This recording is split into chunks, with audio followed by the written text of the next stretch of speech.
Most Americans have no idea. Have no idea what it's like to be in Africa. No idea what it's like to see children so young by themselves and the need that's there. But we saw a lot of children just sitting all day long doing nothing. No parents around, dirty, just uncared for. The number one reason why there's many orphans in Tanzania is abandonment. They've already had 5 or 6 children, and one more is just a burden. When the prostitutes have children, they literally sell them, kill them, throw them away. But the relative, if they don't want to take care of the children, they pour boiling water on them. And that's to let the child know that he's unwanted, that he's a burden. So we have children that have burn marks all over their arms. Been beaten. It's maced. ridiculous what they do to them. And they have sores all over their bodies, and they're full of congestion or worms or cuts or bruises or infections. There's so much neglect there. A lot of the children are sold for sex as young as 4 and 5 years old. Children are thrown away in rivers and streams and beside the highway, in fields. So we saw all this stuff happening, and so we thought we can either complain about it or do something about it. So we decided to do something about it. Our hearts went out to the children, and that's how Falco's Children's Village began.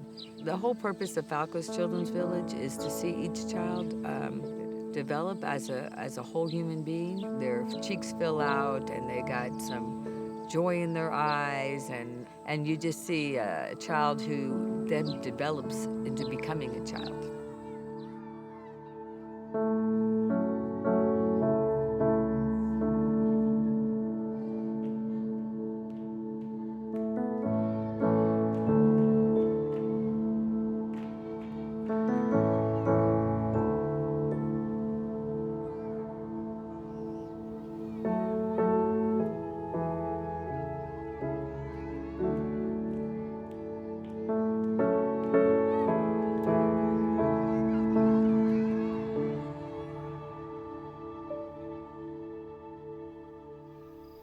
He had a vision or a desire or a call on his life, and he felt like he was supposed to move to Africa.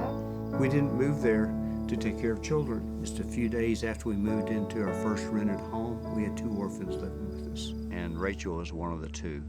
And not too long after we adopted Rachel, Sharon was 4 months old. So Isaac came in, and he's full of laughter, and he's a sweet little boy, and he changes it. And then Moses came along, and he's Mr. Serious. We're both over 50, so if you think we thought we were going to be adopting and having children, babies in our home again, that wasn't our plan.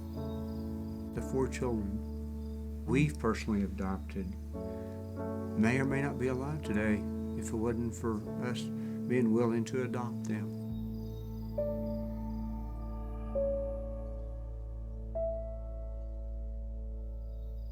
So I started asking for land, and of course a lot of people laughed at me because the Lord told me we were going to get the land for free, and we did. So we're different than most orphanages. We're not even close to being an institution. And so every home is painted differently. So every home has a different paint, different carpet, different furniture, different pictures on the wall, so it's not generic. Well, what we decided was once we get the buildings built that we really would like to be self-sustaining. 20 acres we farm for maize and beans. And we also have sheep and goats and bulls and chickens. We have a water well, and then we also have 40,000 gallons of water storage all the time. We currently have a power plant that has 55 solar panels. And we have a cleared path around the entire 70 acres of land, so you can jog around the 70 acres of land or walk.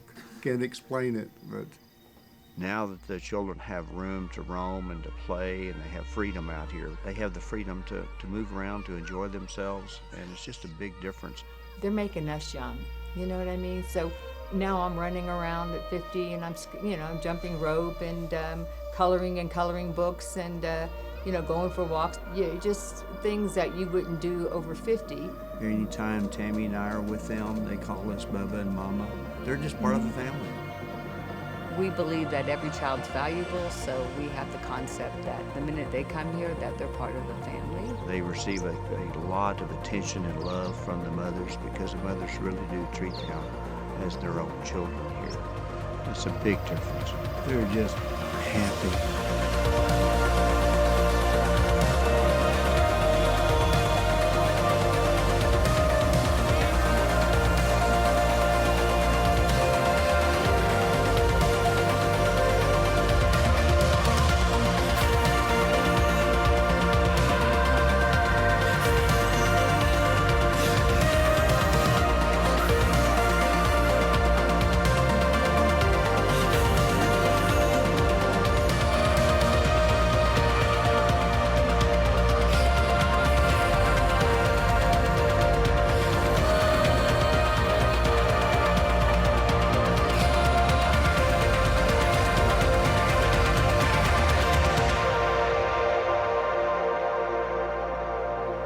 I guess once you are there, and I've never been a builder, I've never been a contractor.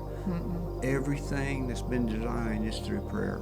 The Lord would just tell me step by step what to do, when to do it, how to do it.